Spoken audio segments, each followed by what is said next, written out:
So I had a question come in on the Further Emergence Instagram feed in response to my question, what's the biggest challenge you're facing in your spiritual life? And this person wrote, knowing whether my intuition actually works or if it's too dysregulated. It used to be easier.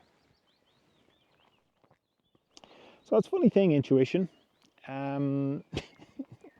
It's very easy to, I don't know, think of it as a solid thing, that a solid and like a skill, like I used to be able to speak French, now I can't speak French.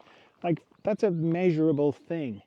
You can either speak French or you can't speak French. Intuition is a movable, dynamic thing. So you could say that intuition is, and certainly the way I think about it, is a deeper part of me communicating with a more superficial part of me, because there's all different parts of me on the inside, and some parts are more conscious than others. I think of it like a cinema. Least conscious part is at the front, in the front row, nose up against the screen almost, believes all this very much, very attached to it, has to deal with everything, has to interact with the postman, get the car taxed, think about nutrition and stuff like that. And then each row back in the cinema is a deeper and deeper and deeper part of me. And, it just goes back into the mystery. So the deeper parts know stuff that the frontal part doesn't. And intuition, for me, feels like the deeper parts communicating with the frontal parts. And that's lovely. And sometimes it can be really clear. You can just have these brilliant flashes of intuition.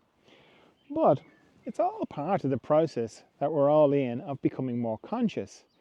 And knowing that we're becoming more conscious recognizes the fact that we've got unconsciousness. So it's like we've got a layer of unconsciousness around us that we're slowly dissolving with the light of our consciousness. Because consciousness, or love, it's the same thing, turns unconsciousness into consciousness. And none of this is static, it's not like, this is where my unconsciousness is and this is where my consciousness is. It's all moving, it's all dynamic, it's all this beautiful, mysterious process that we're all in. So how that relates to intuition is that it often reminds me like the clouds. Like earlier on today it was quite overcast, now it's quite sunny. Does that mean the sun is not constant, or where I am is not constant? No, they're pretty constant. But the clouds and the cloud cover, that moves and changes. And it's kind of the same. The clouds are like my unconsciousness. Sometimes I'm very covered, haven't a clue what's going on. And other times I'm very clear, depending on what I'm going through. Because it can be like sometimes you're going through a particularly thick layer of unconsciousness, meaning you're dissolving a particularly thick layer of unconsciousness, and you can just feel very covered with it. So I think if you recognize that it's all part of your process of becoming more conscious, the same one we're all in, then you don't hang on to where you were before. Because if there's a lot going on, meaning if you've got a lot of unconsciousness coming up for you to work through, you'll feel a bit like, I'm not as clear as I used to be, because you're not, because you're dealing with, a thick layer of unconsciousness. I think the main thing with intuition is to think of it like any other skill. The more you use it, the better it'll get. And if you're just starting out with it, you have to nurture it. You have to nurture it so carefully, because we're not really geared up for intuition. The world is not built around being intuitive. It's built around, is it provable? Is it measurable? Is it, and that's everywhere. Like that's it's all pervasive. So intuition doesn't really fit into that model. So you have to go against quite a bit on the inside to begin to cultivate it. So how you cultivate it, or how I suggest you cultivate it, is you basically claim all the wins, and anytime you're wrong, just let it slide. Don't focus on it. And try and avoid putting yourself in situations where it's, you know, it's going to be very damaging to your intuition if you do get it wrong. Because when you start to get interested in intuition, it's when you begin to kind of go, oh, I was kind of right about that. I had a hunch about that thing, and yeah, I had a hunch about that other thing. And you could add that up to saying that it begins to dawn on you that your hunches are correct more than 50% of the time, and you're kind of going, oh, okay, maybe I'm intuitive. Maybe I've got some sort of intuitive skills here, and that's beautiful. But bear in mind, you might be, or maybe it's only 55% of the time you're getting it right. There's still 45% you're going to get it wrong. Now, if you kind of go, oh, that's it, I'm super intuitive. Now, let me just pick the lottery numbers, you know. That's what I mean about putting yourself in a situation, because, you know, there's a huge amount of pressure on something like picking the lottery numbers. And it's not an easy thing to do, and it's not really how intuition works. Because if it was, all the intuitive people would be winning the lottery left, right, and center. But what it does is you're be like putting your children in danger. You're putting your intuition in an unsafe place, because the chances of you getting that right are very low. Whereas the chances of you kind of having a sense of when someone's going to call you, or if somebody's distressed and they come into your mind and you go, I think there's something up with my friend, I'll give them a call. Those are much easier, much better.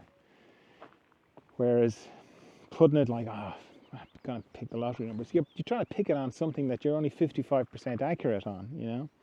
And what happens is, when you don't win the lottery, you're like, oh, well, that whole intuition thing was rubbish. I was just kidding myself. It's, you know, the science is correct.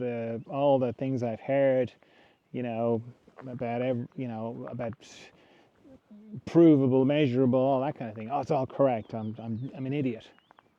And then your intuition will shrink. So, as a general rule, like when you're trying to build confidence in anything, it's always helpful to aim for a target that you can hit. You know, don't aim for the target that's 200 miles away. Aim for one that's like 2 foot away from you. And when you hit that and you hit it repeatedly, then you move it back a little bit, maybe 3 foot, 4 foot, slowly moving it back to build your confidence. And don't compare yourself to other people who've been doing it for a lot longer, who can hit the faraway targets because they've got the confidence to do it. So you can cultivate, and in a way you kind of have to cultivate your intuition if you're drawn to do that. You have to kind of work on it a little bit, because, as I say, you're up against a lot of conditioning and the way the world is set up, that it's not a real thing. So factor in that you're in a process of becoming more conscious, so things are going to influence that, and you know, everything has to come through your system. That's the difficult thing about intuition, is that you have to accept that it's biased. It's always biased with your bias, with your unconsciousness. If you resist that and go, no, I'm completely clear, and you know, this has definitely got nothing to do with me, that is a recipe for trouble, as far as I can see, and certainly in my experience. You're the deeper parts have to use the language of your system to communicate through. It's like when I would teach people craniosacral, and I would say like how important it was to be neutral before you begin to work with somebody. Neutral meaning knowing where you're at on the inside, to not just have the person come and start to work with them, because you don't know where you were. Meaning, if you before anybody arrives, before the person arrives, you check in with yourself and you go, I am slightly irritated on a scale of 1 to 10, 10 being infuriated. I'm, I've been at about a 2 with my neighbour, to do with the wheelie bin incident, little altercation we had this morning. It wasn't even an altercation, it was just some, slightly, pointed words from my neighbour. I'm at about a 2 there. And I'm slightly sad that my friend forgot about my birthday, again, about a 2. Then the person comes and you begin to work together, and suddenly you realize that you are enraged at your neighbor. You've gone to a 10. You want to kill your neighbor. You want to throttle them. Okay? Chances are you are picking up intuitively on the anger from the person that you're working with. But your sister, maybe they are angry at their father, a person you've never met. Okay? So your system can only use what is inside you. So you will feel anger about the thing that you're angry about. And the thing to focus on is not your neighbor, but that the anger is probably not to do with you, but you know that because you checked your baseline before you started. So it's kind of recognizing that it all has to come through your system, through your stuff, and to be able to stand to the side of it a little bit and use that knowledge to sort of go, okay, anger. So there's a good chance this person is dealing with anger issues, because before they walked in, I was down at a 2. Now I'm at 10. It could be sadness. It could have been a sad thing. It could be whatever. And it's always a bit soupy. It's always a bit vague. And I always allow the possibility that it could be completely wrong. I'm never like, I'm definite, And I do that because I'm careful of my intuition, even though my intuition, because I use it in the one-to-one work intensely and intensively.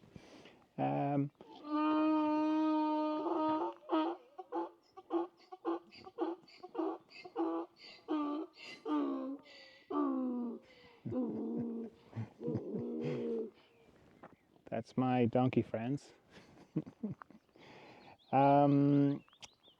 I use it intensively in my one-to-one work, and the stakes are high, dealing with people's pain and suffering, and it's not a lightweight thing. Plus they're paying me as well, so that always raises the stakes even more.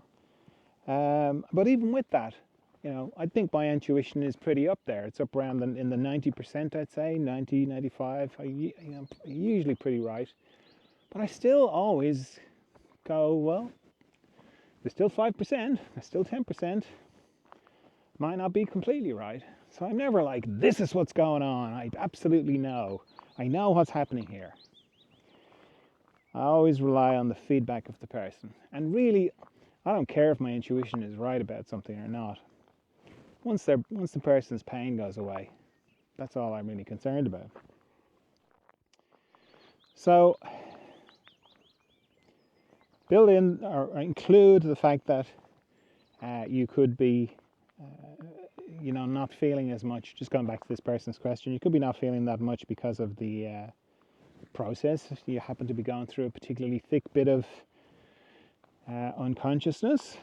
That's always a thing. And then the other thing is to not think it's 100%, to know that it changes, that it's dynamic, and go after it actively. Just passing my donkey friends here. Go after it actively. They are looking at me like, where are the carrots? You normally have carrots.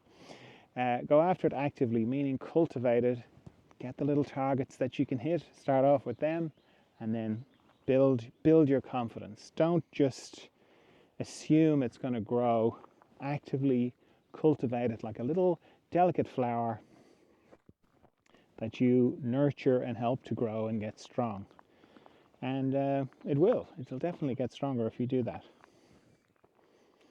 So I hope that helps.